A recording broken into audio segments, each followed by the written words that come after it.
Hi hello ನಮಸ್ಕಾರ. ನೀವೆಲ್ಲ ಆರಾಮಿದ್ದೀರಾ ಅಂತ ಭಾವಿಸ್ತೇನೆ. ನಮ್ಮ ಜೀವನದಲ್ಲಿ ಎಷ್ಟೇ ಬ್ಯುಸಿ ಇದ್ದರೂ ಅಮ್ಮನ ಮನೆಗೆ ಅಥವಾ ತವ್ರ ಮನೆಗೆ ಹೋಗೋ ಖುಷಿನೇ ಬೇರೆ. ಖುಷಿನ ಯಾವುದರಿಂದನೂ ಸಹ ಕಂಪೇರ್ ಮಾಡೋಕ್ಕೆ ಆಗಲ್ಲ. ಹಾಗೆ ನನ್ನ ತವ್ರ ಮನೆ ಇರೋದು ಶಿವಮೊಗ್ಗದಲ್ಲಿ. ಈ ನನ್ನ ಪುಟ್ಟ ಪ್ರಯಾಣದಲ್ಲಿ ನಿಮ್ಮನ್ನು ಸಹ ಜೊತೆ ಕರ್ಕೊಂಡು ಹೋಗ್ತಾ ಇದ್ದೀನಿ. ಬನ್ನಿ ಹೋಗೋಣ.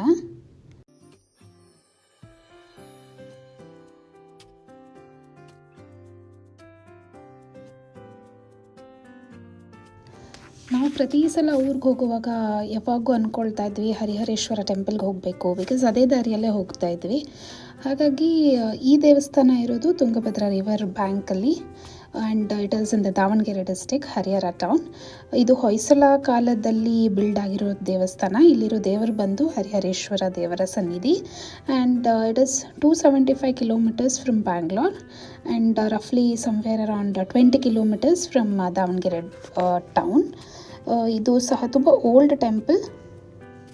ನೀವೇನಾದರೂ ಶಿವಮೊಗ್ಗಕ್ಕೆ ಹೋಗುವಾಗ ಏನಾದರೂ ನಿಮಗೆ ಹರಿಹರ ಮೇಲೆ ಹೋಗ್ತಿದ್ರಿ ಅಂತಂದರೆ ಈ ಟೆಂಪಲ್ ವಿಸಿಟ್ ಮಾಡ್ಬೋದು. ಚೆನ್ನಾಗಿದೆ ದೇವಸ್ಥಾನ, ತುಂಬ ಹಳೆಯ ದೇವಸ್ಥಾನ. ಬಟ್ ಒಳಗಡೆ ಫೋಟೋಸ್ ಎಲ್ಲ ಅಲೋ ಮಾಡಲ್ಲ, ಹಾಗಾಗಿ ನಾನು ಯಾವುದೂ ಫೋಟೋಸ್ ತೊಗೊಂಡಿಲ್ಲ. ಬಟ್ ಹೊರಗಡೆದು ಪಿಕ್ಚರ್ಸ್ ನಿಮಗೆ ನಾನು ಕ್ಲಿಪ್ಪಿಂಗ್ಸ್ ಹಾಕಿದ್ದೀನಿ. ನಾವು ನೆಕ್ಸ್ಟ್ ಡೇ ಅಲ್ಲಿಂದ ಹೊರಟು ಹೋಗಿದ್ದು ಚಂದ್ರಗುತ್ತಿ ದೇವಸ್ಥಾನ. ಇದು ಇರೋದು ಶಿವಮೊಗ್ಗ ಡಿಸ್ಟಿಕಲ್ಲಿ.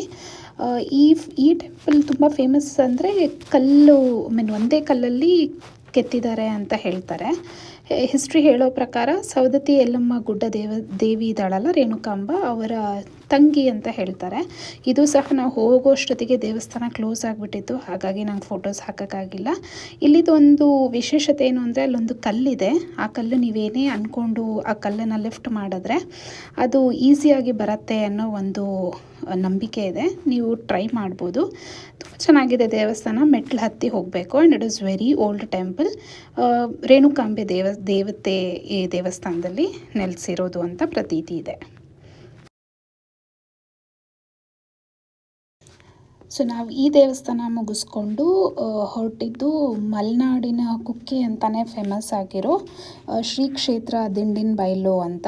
ಇದು ಇರೋದು Thirthahalli taluk, 20 kilometers from Thirthahalli. And ಈ ದೇವಸ್ಥಾನದಲ್ಲಿರೋ ದೇವತೆ ಒಂದು ನಾಗದೇವತೆ. ಇಲ್ಲಿ ಅಗಸ್ತ್ಯ ಮುನಿಗಳು ಈ ದೇವರನ್ನು ಸೃಷ್ಟಿ ಮಾಡಿದ್ರು ಅಂತ ಪ್ರತೀತಿ ಹೇಳುತ್ತೆ. ಇಲ್ಲಿ ನೀವು ಯಾವುದೇ ರೀತಿ ನಾಗದೋಷ ಆ ಥರದ್ದೇನಾದರೂ ಇತ್ತು ಅಂತಂದರೆ ಅಲ್ಲಿ ಪರಿಹಾರ ಆಗುತ್ತೆ ಅನ್ನೋ ಒಂದು ನಂಬಿಕೆ ಇದೆ. ಆ್ಯಂಡ್ ದೇವರು ಮಾತ್ರ ಹೇಳ್ತೀನಿ, ಇಷ್ಟು ಸುಂದರವಾಗಿದ್ದಾಳೆ ನೋಡೋದಕ್ಕೆ ಅಂದರೆ 2 ಕಣ್ಣೇ ಸಾಲೋದಿಲ್ಲ, ಅಷ್ಟು ಚೆಂದ ಇದೆ ದೇವಸ್ಥಾನ. ತುಂಬ ಕಾಡಿನ ಮಧ್ಯದಲ್ಲಿದೆ.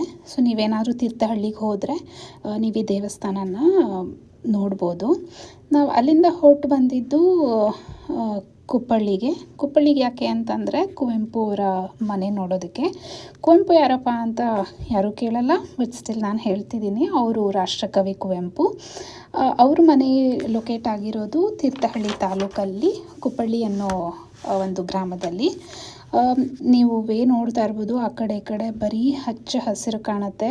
ನನಗೆಷ್ಟು ಪ್ರೌಡ್ ಅನಿಸುತ್ತೆ ಅಂತಂದರೆ, ನಾನು ಇಂಥ ಊರಲ್ಲಿ ನನ್ನ ತವ್ರ ಮನೆ ಇದೆ ಅನ್ನೋ ಒಂದು ಪ್ರೌಡ್ ನನಗೀಗಲೂ ಸಹ ಇದೆ. ಅಷ್ಟು ಚೆನ್ನಾಗಿದೆ. ಬರೀ ಮಾನ್ಸೂನಲ್ಲಿ ನಾವೆಲ್ಲೆಲ್ಲೋ ಹೋಗ್ತೀವಿ ಏನೇನೋ ನೋಡೋದಕ್ಕೆ, ಊಟಿಗೆ, ಅಲ್ಲಿ ಇಲ್ಲಿ ಬೇರೆ ಬೇರೆ ಸ್ಟೇಟ್ಗೆ ಹೋಗ್ತೀವಿ. ಬಟ್ ನನ್ನ ತವ್ರ ಮನೆ ಇಷ್ಟೊಂದು ಚೆಂದ ಇದೆ ಅಂತ ಹೇಳ್ಕೊಳ್ಳೋಕ್ಕೆ ನಂಗೆ ತುಂಬ ಖುಷಿಯಾಗತ್ತೆ. ನಾನು ಆಗಲೇ ಹೇಳ್ದಂಗೆ ಕುಪ್ಪಳ್ಳಿ, ಇದು ಬಂದು ಕುವೆಂಪು ಅವ್ರ ಮನೆ. ಇಲ್ಲಿ ಒಳಗಡೆ ಅಗೇನ್ ಫೋಟೋಸ್ ಅಲೋ ಮಾಡೋದಿಲ್ಲ.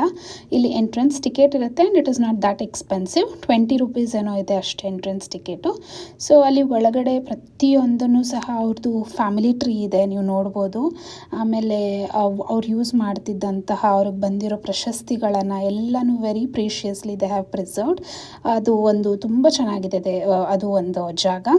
ಅಲ್ಲಿಂದ ಸುಮಾರು ಜಾಗಗಳಿದೆ ಸುತ್ತಮುತ್ತ. ನಿಮಗೆ ತುಂಬ ಸಮಯ ಇತ್ತು, ನೀವು ಟ್ರಿಪ್ಗೆ ಹೋಗಿದ್ದೀರಾ ಅಂತಂದರೆ you have many things which you can visit.